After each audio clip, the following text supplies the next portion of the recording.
안녕하세요. 오늘 저희는 당신께서 공유해 주신 데브옵스 신입 면접 질문 가이드 노트 있잖아요. 그걸 보면서 그 안에 담긴 핵심 기술들을 한번 제대로 파헤쳐 보려고 합니다. 네, 단순히 면접 답변을 찾는 걸 넘어서요. 사이드카 패턴부터 컴피그 맵, 시크릿 차이까지 이 개념들이 실제로 왜 중요하고 또 어떻게 쓰이는지 그 본질을 이해하는 데 좀 집중해 볼까 해요. 좋습니다. 데브옵스를 이제 막 공부하시거나 이 분야에 관심 있는 당신에게 정말 실질적인 도움이 되는 그런 시간이 되길 바랍니다. 시작해 볼까요? 네, 오늘 다룰 내용들이 사실 요즘 크리오드 환경에서는 빼놓을 수가 없죠. 시스템 만들고 운영하는데 정말 기본 중에 기본, 뭐랄까 벽돌 같은 개념들이거든요. 벽돌이요. 네. 면접이라는 그 문턱을 넘어서 실제 현장에서 이 기술들이 시스템 안정성이나 효율성을 어떻게 높이는지 그 큰 그림을 보실 수 있도록 제가 좀 도와드리겠습니다. 좋습니다. 그럼 첫 번째 주제, 바로 사이드카 패턴이네요. 당신 노트 보니까 메인 애플리케이션 컨테이너 바로 옆에 같은 보단에서요. 네, 그렇죠. 보조 컨테이너를 함께 실행시켜서 부가 기능을 넣는 방식 이렇게 설명되어 있어요. 엔진엑스 웹서버 옆에 로그 수집기를 붙여봤던 경험도 적어주셨는데 이거 상당히 흥미로운데요? 네, 그게 아주 좋은 예시죠. 마치 자동차 옆에 그 사이드카 붙이는 것처럼요? 맞아요. 비유가 딱 그렇습니다. 메인 코드는 안 건드리고 기능을 확산할 수 있다. 이게 핵심 포인트겠죠? 그러면서도 각 컨테이너는 독립적으로 관리돼요. 업데이트나 재시작을 따로 할 수 있다는 거죠. 그렇군요. 노트에 적어주신 그 로그 수집 예시 있잖아요. 그러니까 사이드카가 메인 앱 로그 읽어서 일라스틱 서치 같은 외부 시스템으로 보내는 거 아주 대표적입니다. 네네. 또 흔한 예가 그 보안 프록시 역할, 사이드카가 메인 앱 대신 TLS 암호화나 인증 같은 복잡한 보안 처리를 대신 해주는 거죠. 그럼 개발자는 진짜 비즈니스 로직에만 딱 집중하면 되겠네요. 그렇죠. 메인 앱은 자기 할 일만 하고 로깅이나 보안 같은 부가적인 일은 사이드카한테 맡기고 딱 분업 구조네요. 정확합니다. 그런 아이디어를 더 확장시킨 게 요즘 많이 쓰는 이스티오 같은 서비스 메시 기술이에요. 이스티어요? 네, 이스티오는 보통 엔보이라는 아주 강력한 프록시를 쓰는데 이걸 모든 서비스 팟에 사이드카 형태로 자동으로 이렇게 붙여줘요. 그러니까 개발자는 코드 한 줄 안 고쳐도 서비스 간 통신 암호화나 세밀한 트래픽 제어, 모니터링 이런 복잡한 기능들을 그냥 얻게 되는 거죠. 와. 사이드카 패턴이 얼마나 강력하게 쓰일 수 있는지 보여주는 좋은 예라고 할 수 있습니다. 당신께서 개인 프로젝트에서 플루엔트 D라는 도구를 사이드카로 직접 써보셨다고 로그 수집 연습 중이라고 적어주신 게 참 인상 깊었어요. 역시 이론으로만 아는 거랑 직접 해보는 건 다르니까요. 맞습니다. 이런 실습 경험이 나중에 정말 큰 자산이 될 것 같습니다. 그럼요. 작은 거라도 직접 해보는 게 중요하죠. 자, 그럼 다음 주제로 넘어가서요. 도커 이야기네요. 도커 시스템 풀은 명령어. 이거 안 쓰는 도커 자원들 싹 정리해주는 편리한 명령어라고 하셨죠? 네, 아주 유용하죠. 개인 프로젝트 하다가 디스크 꽉 차서 이걸로 해결했다는 경험담.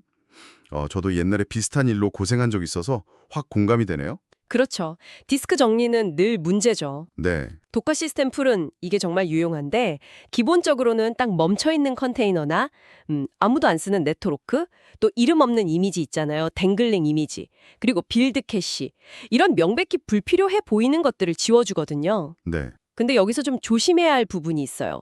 옵션 사용할 때요. 옵션이요? 네, 예를 들어서 -A 옵션. 이거는 지금 당장 안 쓰는 이미지라도 나중에 혹시 필요할지 모르는 것까지 그냥 싹 다 지워버릴 수 있어요. 전부 다요? 네. 그리고 Volumes 옵션은 데이터가 들어있는 볼륨까지 날려버릴 수 있고요. 헉, 그럼 진짜 중요한 데이터나 이미지가 그냥 사라질 수도 있겠네요? -F는 확인도 안 하고 바로 삭제해버린다고 하셨고. 맞아요. 와, 편리함 뒤에 이런 위험이 있었네요.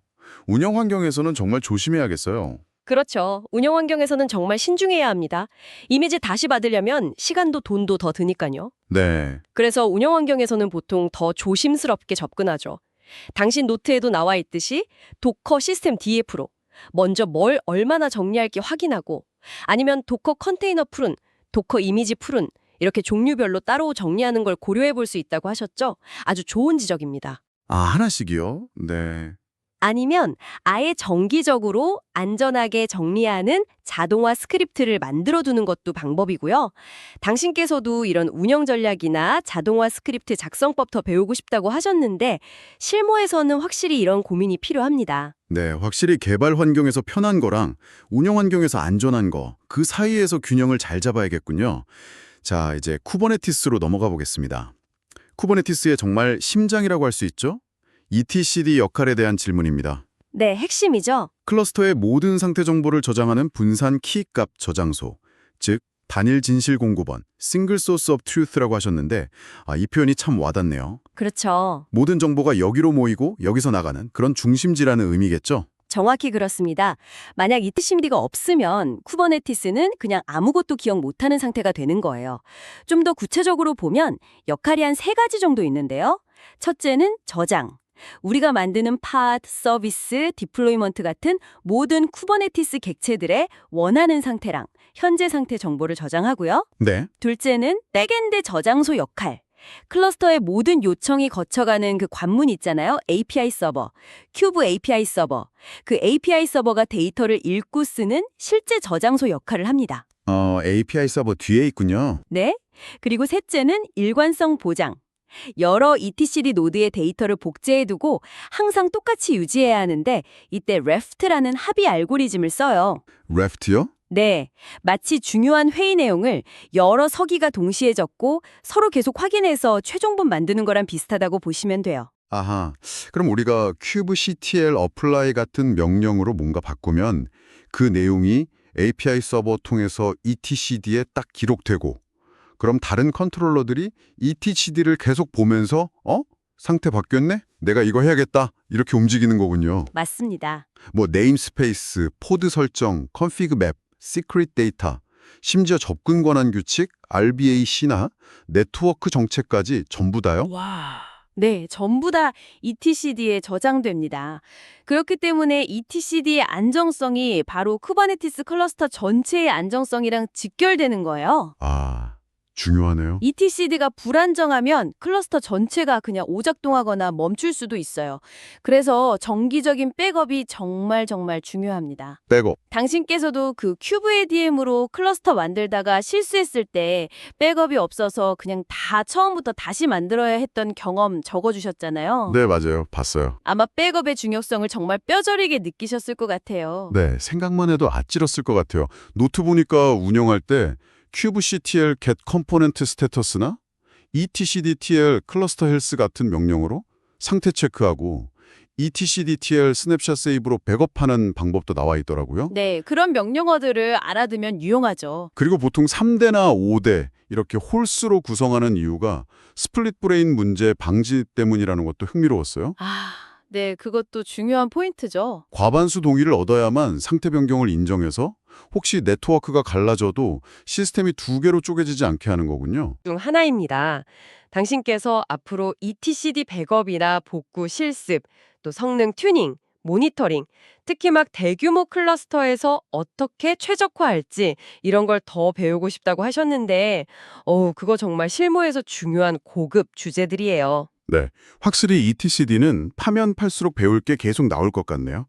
자, 다음 주제는 컨테이너 레지스트리입니다. 보통 도커 허브 많이 떠올리죠? 네, 그렇죠. 가장 유명하니까요. 노트에 비유하신 거 보니까 기시 소스 코드를 관리하듯이 레지스트리는 컨테이너 이미지를 관리하는 곳이다. 이 비유 덕분에 역할이 아주 명확하게 이해되는 것 같아요. 네, 아주 적절한 비유라고 생각합니다. 레지스트리의 핵심 기능은 크게 보면은 3가지 정도예요. 첫째는 이미지 저장하고 태그로 버전 관리하는 거, 뭐 v1.0이나 레이티스트 이런 식으로요. 네, 둘째는 접근 제어. 공개 레지스트리도 있지만 보통 회사에서는 비공개로 두고 사용자나 팀별로 권한을 관리하죠. 그렇죠. 아무나 보면 안 되니까. 맞습니다. 셋째는 이미지를 올리고 도커 푸시 또 내려받는 도커 풀 기능을 제공하는 거고요. 당신께서 Node.js 앱을 이미지로 만들고 도커 빌드, 태그 붙여서 도커 헙에 올리고 다른 환경에서 받아 쓰는 과정 직접 해보셨다고 하셨는데 그게 바로 제일 기본적인 사용 흐름이죠. 네, 직접 해보는 게 최고죠. 레지스트리 종류도 보니까 꽤 다양하더라고요. 도커 허브나 KIO 같은 퍼블릭 서비스도 있고 AWS ECR, 구글 GCR, 아저 ACR처럼 크마우드 회사들이 제공하는 관리형 서비스도 있고요. 네, 편리하죠. 또 하버나 넥서스처럼 기업 내부에 직접 설치해서 쓰는 프라이빗 솔루션도 있고, 아예 도커 레지스트리 이미지 가져다가 직접 구축할 수도 있고요. 와, 정말 선택지가 많네요. 상황에 맞게 잘 골라야겠어요. 그렇죠. 당신께서는 지금 AWS ECR을 학습용으로 쓰고 계시다고, IAM 정책으로 권한 관리나 이미지 라이프사이클 설정 같은 걸 연습하고 계시다고요. 클라우드 환경이면 확실히 이런 관리형 서비스가 편리한 점이 많을 것 같아요. 네, 아무래도 클라우드 서비스랑 통합이 잘 돼 있고 보안 기능 같은 것도 기본적으로 많이 내장되어 있어서 편리합니다. 근데 어떤 레지스트리를 쓰든 보안은 항상 신경 써야 돼요. 보안이요? 어떤 점을요? 예를 들어서 이미지 안에 혹시 알려진 보안 취약점은 없는지 검사하는 거. 이미지 스캐닝이라고 하죠. 이게 중요하고요. 또 이 이미지가 중간에 변조되지 않았는지, 정말 믿을 수 있는 출처에서 온 건지 확인하는 이미지 서명 기능도 있어요.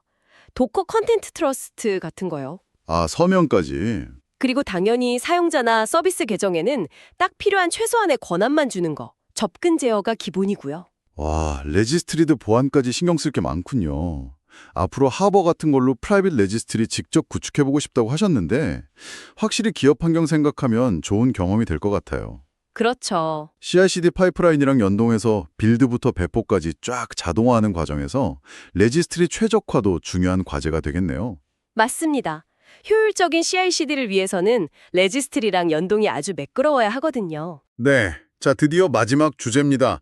쿠버네티스에서 설정을 관리하는 컨피그 맵과 시크릿. 둘 다 설정을 넣는다는 점은 비슷한데 결정적인 차이가 뭘까요?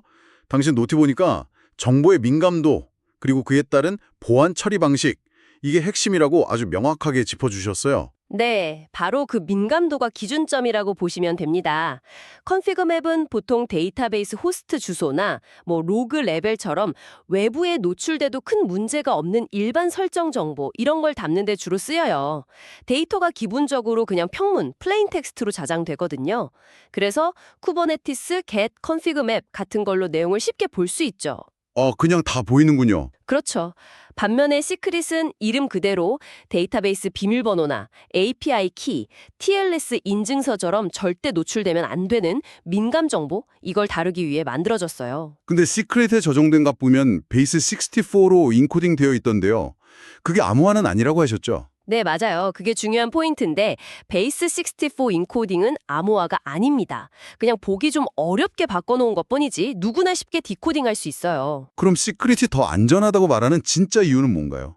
왜 굳이 시크릿을 쓰는 거죠? 좋은 질문입니다. 베이스 64 인코딩 자체가 보안 기능은 아니에요. 시크릿이 더 안전한 진짜 이유는 쿠버네티스가 이 시크릿 객체를 다루는 방식에 있어요. 첫째, RBAC, 즉 역할 기반 접근 제어를 통해서 시크릿에 접근할 수 있는 사용자나 서비스 계정을 아주 엄격하게 제한할 수 있고요. 아, 고난 제어.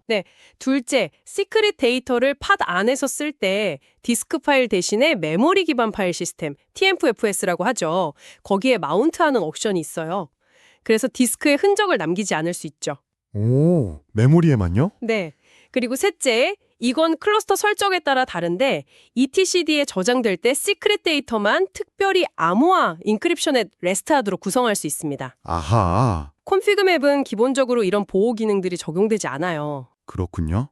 그러니까 시크릿은 저장 방식, 접근 제어, 사용 방식 이런 여러 단계에서 보안을 훨씬 더 신경 써서 다루도록 설계된 객체네요. 맞습니다. 노트에 적어주신 예시처럼 DB 접속 정보 중에 호스트나 포트는 컨피그 맵에 넣고 사용자 이름이나 비밀번호는 시크릿에 나눠 담는 게 좋은 습관이겠네요. 네, 그게 베스트 프랙티스죠. 처음엔 그냥 다 컨피그 맵에 넣었다가 보안 검토 때 API 키 노출 위험 지적받고 불리하게 됐다는 경험담. 이거 정말 중요한 교훈 같아요. 네, 그런 실수를 통해서 배우는 게 크죠. 민감도에 따라서 설정을 딱 분리하는 습관. 이게 정말 중요합니다. 그리고 요즘은 시크릿 관리를 더 안전하고 또 편하게 하려고 나온 도구들도 많아요. 아, 그래요? 네, 당신께서 학습 중이라고 하신 그 External Secrets Operator는 AWS Secrets Manager 같은 외부 서비스를 쿠버네티스 시크릿이랑 연동해주고요.